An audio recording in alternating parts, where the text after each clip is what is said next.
Assalamualaikum warahmatullahi wabarakatuh. Kembali lagi bersama kreator amatir. Kali ini kita akan lanjut ke part berikutnya. Tapi sebelum kita lanjut, kita berdoa terlebih dahulu. Kita berdoa menurut kepercayaan masing-masing, dan berdoa pun kita mulai. A'udzubillahiminasyaitonirrajim. Bismillahirrahmanirrahim. Allahumma inna nas'aluka salamatan fid din wa afiatan fil jasad wa ziyaratan fil ilmi wa barakatan di rizki wa taubatan qoblal maut wa rahmatan indal maut wa magfiratan ba'dal maut. Allahumma hawin alaina fi syakaratul maut wan nazata minnan nar wal afwa indal hisab. Sadaqallahul adzim. Berdoa selesai. Inilah ceritanya. Teh, apa mereka semalam melihatnya, Teh? Tanyaku. Iya, Neng. Mereka semua keluar di saat ada yang mengetuk pintu, jawab Teh Yuli. Lalu, apa mereka tidak apa-apa? Insya Allah, Neng, mereka tidak apa-apa. Kuntilanak itu hanya mengusili mereka saja kok, jawab Teh Yuli. Yang harusnya berhati-hati adalah kita, Neng, karena kuntilanak tersebut sudah mulai menunjukkan amarahnya kepada kita, jelas Teh Yuli. Maksud Teh Yuli? Tanyaku. Neng pasti dengar kan, setan itu mengancam kita, ucap Teh Yuli. Iya Teh, aku dengar. Lalu karena apa? Tanyaku pada Teh Yuli. Karena semalam kita berdua sama-sama melakukan salat malam dan berzikir sampai membuat mereka terusik. Dan semalam juga Teteh sudah berdoa untuk sekedar membentengi kontrakan di deretan belakang. Makanya setan-setan itu marah dan mengancam kita, karena mereka tahu sumber benteng terdapat di deretan kontrakan belakang. Jadi mereka menganggap kita yang menempati deretan belakang sudah menantangnya. Dan alangkah baiknya kita setiap malam selalu berdoa dan terus berdoa kepada Sang Pencipta agar kita semua senantiasa dilindunginya, jelas Teh Yuli. Tidak terasa, karena obrolan tersebut akhirnya kita sampai di tempat kerja kita. Kita pun mengakhiri obrolan tersebut dan berusaha fokus dalam bekerja. Apalagi aku yang masih dibilang anak baru di tempat kerja ini. Teh Yuli pun demikian. Kita semua fokus bekerja seperti tidak ada masalah apapun yang kita hadapi. Namun lepas dari pekerjaan, kita disibukkan dengan teror-teror yang terjadi di kontrakan tersebut. Di mana malam berikutnya aku kembali mendengar ketukan pintu yang sangat keras. Di mana malam berikutnya aku mendengar kembali ketukan sebuah pintu yang sangat keras. Itu hanya di deretan belakang saja, tidak seperti malam-malam kemarin yang keseluruhan pintu diketuknya. Namun ketukan kali ini agak berbeda, karena ketukan kali ini lebih keras dan seperti menggedor-gedor pintu rumah. Aku hanya terdiam kaku mendengar gedoran tersebut, dan aku memikirkan kembali omongan dari Teh Yuli, yang kini kitalah yang akan diteror kuntilanak tersebut. Seolah tidak puas dengan gedoran di pintu yang tidak mendapatkan respon dari kami, kini mereka berpindah ke bagian belakang rumah kontrakan. Mereka pun menggedor dinding bagian dapur dengan keras, dan terkadang mereka juga menggedor jendela yang terbuat dari kaca tersebut. Karena gedoran yang begitu keras, barang-barang seperti piring, gelas, dan yang lainnya pun berjatuhan hingga menimbulkan suara gaduh di dapur. Aku mencoba bertahan meskipun rasa takut menyelimutiku, namun tidak dengan Teh Yuli. Teh Yuli malah asik dengan pemandangan yang dia lihat dan dia lakukan. Tanpa sadar, satu kamar di sebelahnya adalah orang yang baru saja pulih dengan kesehatannya dan kurang mendekatkan diri kepada Sang Pencipta. Kini terdengar jelas teriakan dari Teh Anggun yang terdengar sampai ke tempatku. Sontak aku terkaget mendengar teriakan itu. Sontak dengan tekad dan kenekatanku, aku berniat menghampiri Teh Anggun dan hendak membawanya ke tempatku. Namun saat aku membuka pintu, terlihat jelas Teh Anggun tergesa-gesa membuka pintu dan hendak berlari ke depan. Namun aku panggil dan membawanya masuk ke tempatku. Karena suasana di depan sangatlah sepi dan tidak ada satu orang pun. Setidaknya di tempatku sedikit aman. Dengan doa-doa yang aku bisa, aku tidak putus-putus melantunkan doa-doa yang kupanjatkan kepada Sang Pencipta. Dengan panik, aku kirimi pesan pada Teh Yuli agar kita melaksanakan sholat malam dan mencoba membentengi tempat kita kembali seperti semalam. Setidaknya kita bisa terhindar dari mereka untuk beberapa saat. Teh Yuli pun mengiyakan. Kita pun melaksanakan sholat malam dan berzikir sampai suasana kembali tenang. Namun masih terlihat jelas dari raut wajah Teh Anggun yang masih ketakutan akan kejadian tadi. Sudah Teh, malam ini biar Teteh tidur di sini dulu ya. Insya Allah gak akan terjadi apa-apa, ucapku menenangkan Teh Anggun. Teh Anggun tidak menjawab, hanya mengangguk pasrah menerima tawaranku. Dan akhirnya Teh Anggun pun bisa tertidur. Sedangkan aku masih khusyuk melakukan zikir di tempatku dan Teh Yuli melakukan di tempatnya. Seperti biasa, aku pun mulai tertidur di atas sajadah dan terbangun di kala waktu subuh akan datang. Lalu aku terbangun dan dilanjutkan menjalankan sholat subuh dan kemudian bersiap untuk berangkat kerja. Seperti biasa, pagi hari di dalam halaman kontrakan sudah banyak orang yang akan melakukan aktivitasnya. Dan anehnya, mereka tidak menanyakan apa-apa kepada kami. Padahal aku merasakan kejadian semalam begitu menghebohkan karena suara gedoran yang sangat keras. Tapi kenapa mereka seperti tidak mendengarnya? Tanyaku dalam hati. Dan yang kemarin ketakutan pun kini sudah terlihat tenang kembali, seperti tidak terjadi apa-apa. Aku dan Teh Yuli tidak menghiraukannya dan memutuskan untuk berangkat kerja. Sedangkan Teh Anggun sudah kembali ke kamarnya dan berencana akan menginap di rumah saudaranya untuk beberapa hari. Katanya masih trauma dengan kejadian semalam. Malam berikutnya di deretan belakang hanya menyisakan aku dan Teh Yuli.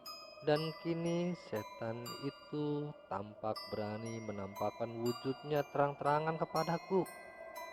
Terlihat raut wajahnya yang mengerikan, seakan sudah siap untuk menyerang kami.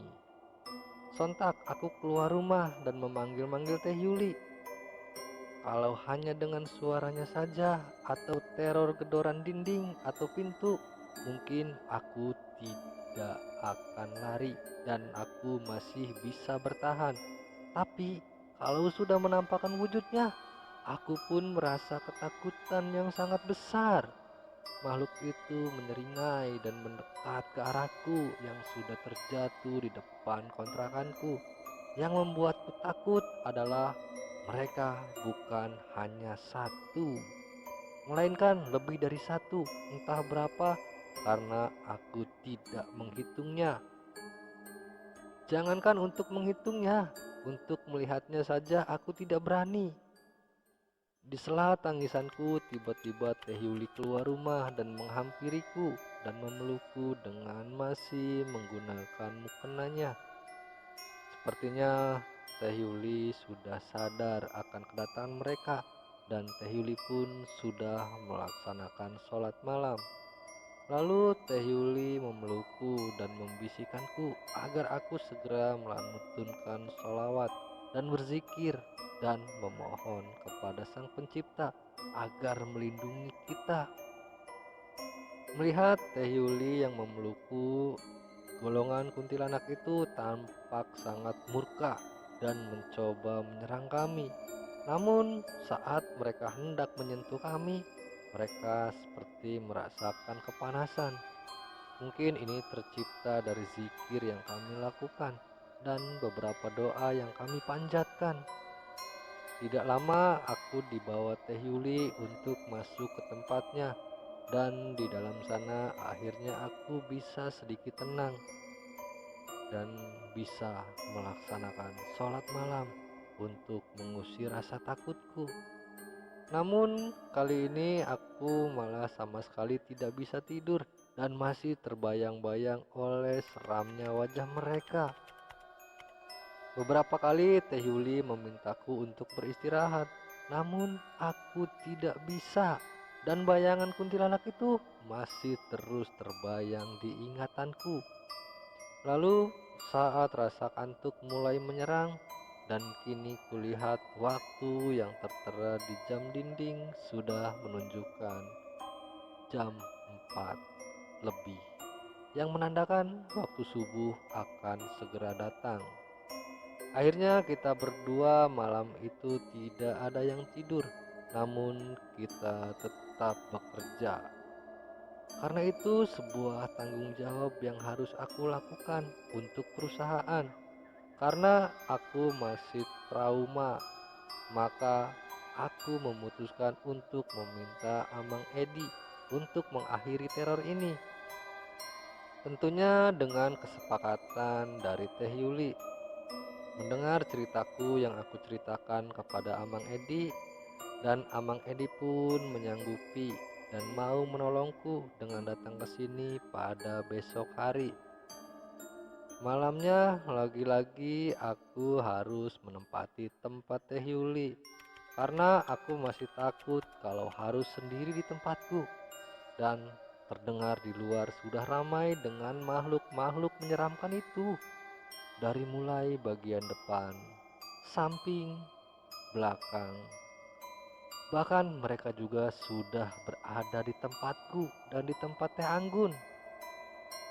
Hanya tempat Teh Yulilah yang menurutku aman, karena seluruh ruangan Teh Yuli terdapat bacaan-bacaan Al-Quran dan beberapa Al-Quran dan juga kitab-kitab lainnya. Akhirnya malam ini aku memilih tidur terlebih dahulu di tempat Teh Yuli, dan Teh Yuli masih asik dengan mempelajari kitab yang aku tidak tahu kitab apa itu. Namun sepertinya dari sampulnya itu adalah kitab fikih. Dan keesokan harinya kebetulan hari libur, dan aku pun bisa menyambut kedatangan Amang Edi di sini bersama dengan Teh Yuli. Sambil menunggu Amang Edi, siang itu aku habiskan untuk beristirahat dan tidur, karena yang aku tahu nanti malam akan menjadi puncak pembasmian para kuntilanak sialan itu. Setelah menunggu, akhirnya Amang Edi datang ke kontrakanku bersama Mang Ujang, pemilik kontrakan yang aku tempati. Dengan menyampaikan maksud Amang Edi, Mang Ujang pun mengerti dan mengizinkan Amang Edi untuk menempati tempatku, sedangkan aku masih menempati tempat Teh Yuli. Amang Edi tahu kalau aku berada dekat dengan Teh Yuli, aku akan aman. Dan Amang Edi juga tahu kalau Teh Yuli memiliki ilmu agama yang tidak bisa diremehkan. Maka dari itu, Teh Yuli bisa bertahan sampai saat ini. Dan setelah semua pembicaraan selesai, kini Mang Ujang pun malah ingin ikut untuk membuktikan tentang apa yang dikatakan oleh penghuni kontrakannya. Akhirnya Mang Ujang dan Amang Edi pun menempati tempatku, dan aku menempati tempat Teh Yuli. Mulai dari sore hari, kita semua saling menyiapkan segala sesuatu, dimulai dari sholat sampai zikir yang tidak berhenti, sampai suasana mencekam tiba. Tepat detik-detik kemunculannya kini terasa sangat berbeda dari sebelumnya. Sebelumnya yang ditandai dengan suara-suara ketukan-ketukan sampai gedoran-gedoran, kini malah ditandai dengan wanginya kembang melati. Aroma kembang melati sangat menyengat di area hidung kami. Namun kami semua berusaha untuk tetap tenang dan tidak putus dalam berzikir.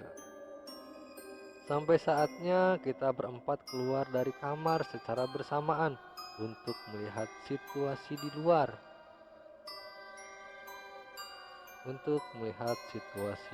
Rumah yang sudah ramai dengan keberadaan makhluk terkutuk itu. Terlihat dari mereka yang sudah tidak sabar ingin menyerang kami. Namun kami semua berusaha tetap tenang.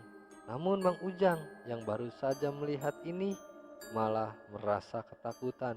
Dan tidak lama Mang Ujang pun tumbang tidak sadarkan diri. Kemudian kami disarankan untuk tetap berdoa kepada Sang Maha Pencipta agar mendapat lindungannya. Sedangkan Amang Edi berusaha melawan mereka satu persatu seorang diri. Dengan bantuan Teh Yuli, Amang Edi pun seperti mendapatkan perisai. Karena setiap kuntilanak itu mendekat, Mang Edi, kuntilanak tersebut malah terlempar menjauh dan kemudian menghilang.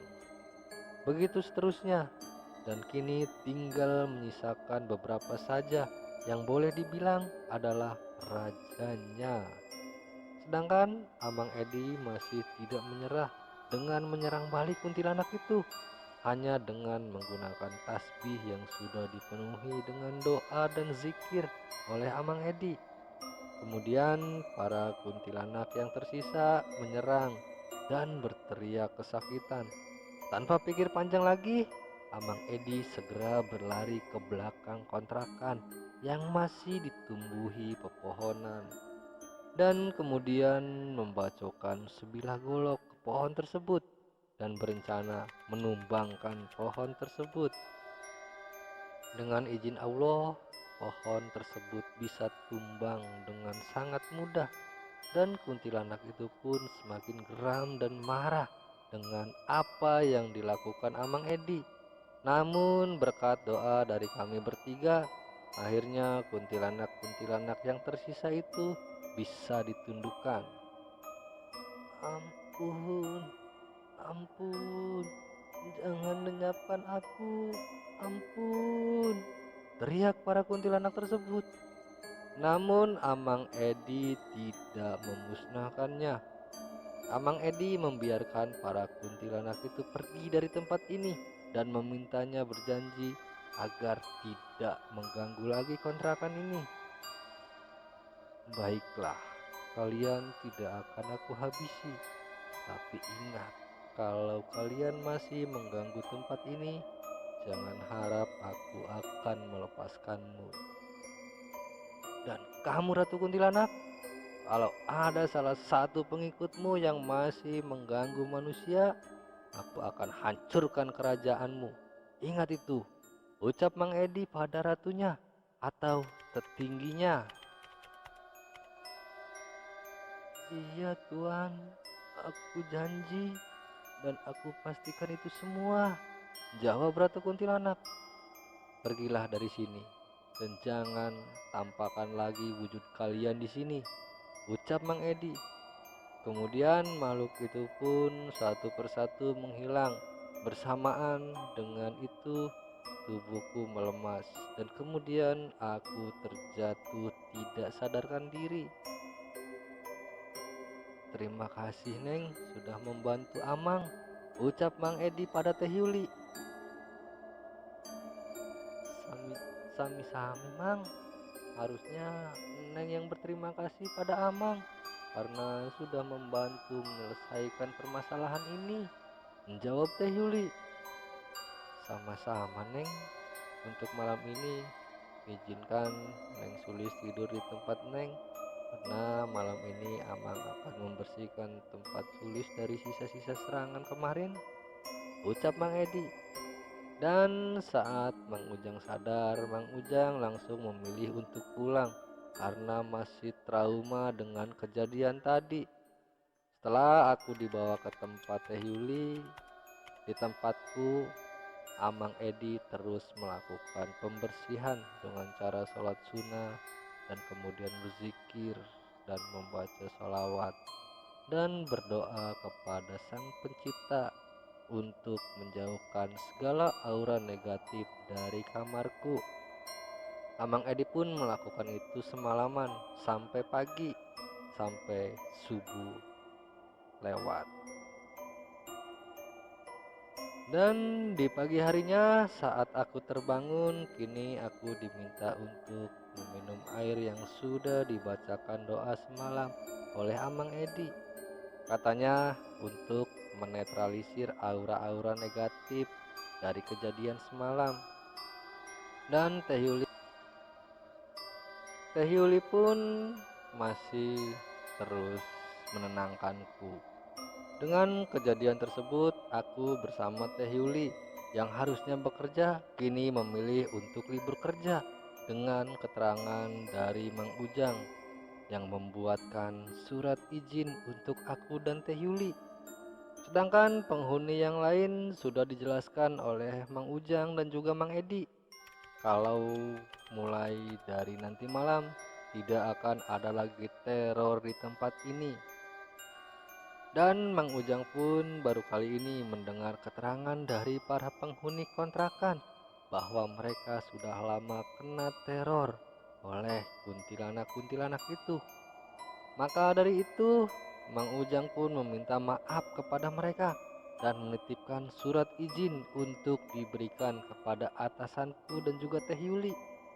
Dan Mang Ujang pun menjelaskan kalau semalam aku dan Teh Yuli pun ikut serta dalam mengakhiri teror itu. Dan cerita pun tamat dengan kepulangan Amang Edi ke kampung halamannya atau ke kampungku. Dengan kejadian seperti itu, akhirnya aku pun sadar selama ini kurang begitu mempercayai dengan adanya makhluk tak kasat mata, dan kurangnya aku mendekatkan diri kepada Sang Pencipta. Dan dengan ini juga aku sadar kalau aku harus lebih dekat lagi kepada Sang Maha Pencipta dan menjalankan segala perintahnya.